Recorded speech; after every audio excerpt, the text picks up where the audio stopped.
Relationship સંબંધી stress એ મોટો stress છે. રિલેશનશિપ સ્ટ્રેસ બહુ મોટો. એકવાર જોબ જાય તો ચાલે, પણ રિલેશનશિપ તૂટે એટલે પ્રોબ્લેમના પાર નથી. ઘરે બેઠો બેઠો એકલો મૂંઝાય, કેમ થઈ ગયું.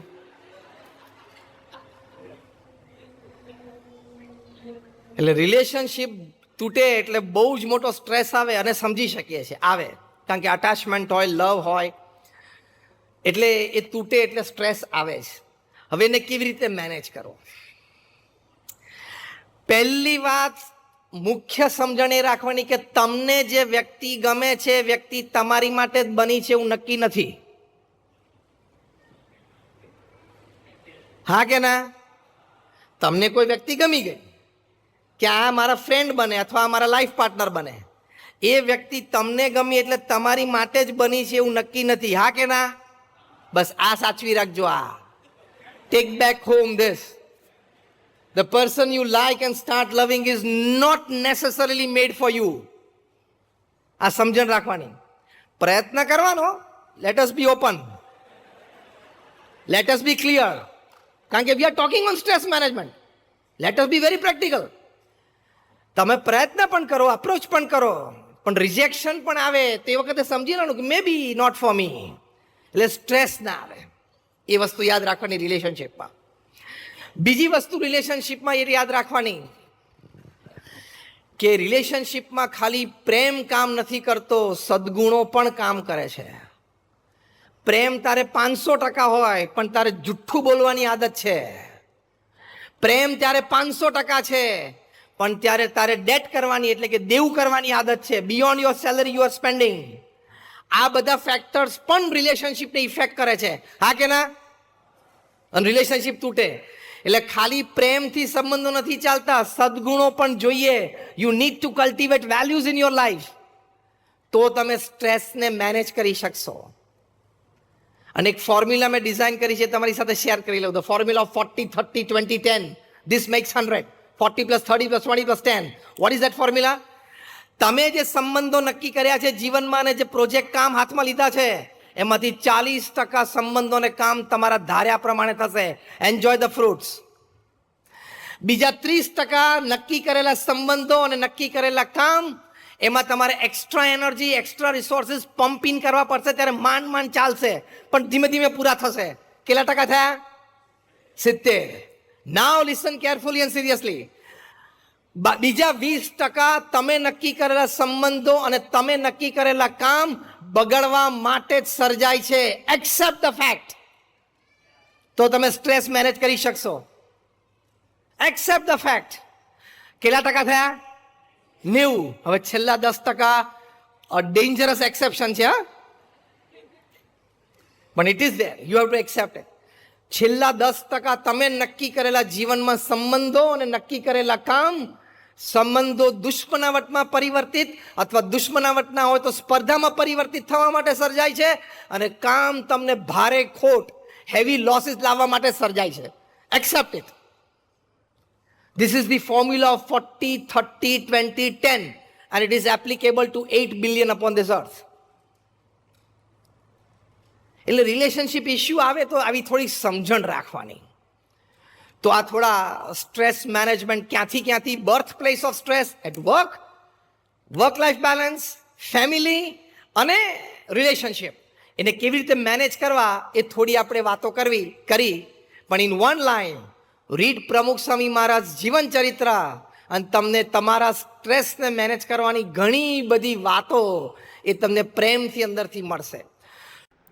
પૂજ્ય જ્ઞાનવત્સલ સ્વામીએ આપણને વાત કરી કે રિલેશનશિપ સંબંધિત સ્ટ્રેસ એ લાઈફની અંદર આવે ત્યારે કેવા પ્રકારના દૃષ્ટિકોણો જો આપણે રાખીએ તો આપણે એ સ્ટ્રેસમાંથી બહાર આવી શકીએ. ખૂબ બધી સારી વાતો કરી અને પ્રેક્ટિકલ વાતો કરી. હજી એક પ્રેક્ટિકલ વાત એ સમજવાની કે આપણે સામેવાળાનો દૃષ્ટિકોણ સમજવો પડે. એ બે વ્યક્તિ વચ્ચેની વાત હોય કે સમૂહ વચ્ચેની વાત હોય, પણ જો આપણે સામેવાળાનો દૃષ્ટિકોણ બરાબર ન સમજી શકીએ ત્યારે આપણને છે આ રિલેશનની અંદર ખૂબ મોટા પ્રોબ્લેમ થતા હોય છે. અને એવી ગમે ત્યારે પરિસ્થિતિ ઊભી થાય, બ્રેકઅપ થાય, એ વખતે જો સામેવાળાનો દ્રષ્ટિકોણ સમજવાની આપણે એક હેબિટ ડેવલપ કરી હોય તો એ પરિસ્થિતિમાંથી આપણે જલ્દી બહાર આવી શકીએ. એક એવો પ્રસંગ બને છે, કોલેજમાં ભણતો એક યુવક, એને કોલેજની અંદર ભણતી પોતાની જે ક્લાસમેટ યુવતી સાથે ફ્રેન્ડશિપ થઈ. ખૂબ સારી ફ્રેન્ડશિપ ચાલતી હતી, ભેગા હરતા હતા, ફરતા હતા, કેન્ટીનની અંદર નાસ્તો પણ કરતા હતા. અને ધીમે ધીમે 6 મહિના જેવું થયું. આજે પેલો યુવક હતો તેને પેલી યુવતી પ્રત્યે પ્રેમની લાગણીઓ થવા માંડી અને પ્રેમ થઈ ગયો. એટલે સમય અને સંજોગ જોઈ એક વખત તે યુવકે પેલી યુવતીને પ્રપોઝ કર્યું. પોતાના દિલની અંદર જે કંઈ લાગણીઓ હતી, ફિલિંગ્સ હતી એના પ્રત્યેની, એ વ્યક્ત કરી. અને તે એકદમ ચીડાઈ ગઈ અને પછી તો વાત કરવાનું બંધ કરી દીધું. ફોન ઉપર વાત ન કરે, મેસેજ ના કરે. કોલેજની અંદર જાય તો પેલી યુવતી રસ્તો ફેરવી નાખે. અચાનક આ વર્તન પેલી યુવતીનું બદલાઈ ગયું. એટલે યુવક છે એ ડિપ્રેશનની અંદર આવી ગયો, સ્ટ્રેસની અંદર આવી ગયો, આઘાત લાગ્યો. કારણ કે અત્યાર સુધીના જે સંબંધો હતા એને એવું લાગતું હતું કે હું એને પ્રેમ કરું છું તો એ પણ મને કરશે, પણ એવું તો કંઈ પ્રપોઝ કર્યા પછી થયું નહીં. એટલે જે મિત્રતા હતી એ પણ તૂટી. હવે તો વાત કરવાનું પણ બંધ થયું. એટલે સ્ટ્રેસ છે એ ધીરે ધીરે વધતો ગયો.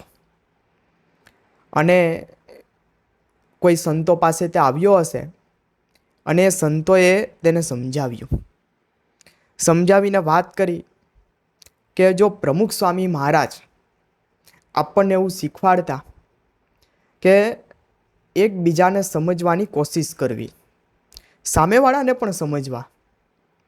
પછી એ સંતે વાત કરી પેલા યુવકને કે માની લે કે તેને પ્રપોઝ કર્યું અને તે ના પાડી દીધી. સ્વાભાવિક છે, એનાથી દુઃખ થાય, પણ તું ખાલી એટલું વિચાર કે એની જગ્યાએ તું હોત તો? એ છોકરી તને ખૂબ પ્રેમ કરતી હોત પણ તારા મનની અંદર કોઈ પ્રેમની ભાવના હોત જ નહીં, અને રિલેશનશિપમાં આગળ વધવાની તારી કોઈ ગણતરી હોત જ નહીં. તો શું પેલું યુવતી તને પ્રપોઝ કરત અને તું હા પાડી દેત?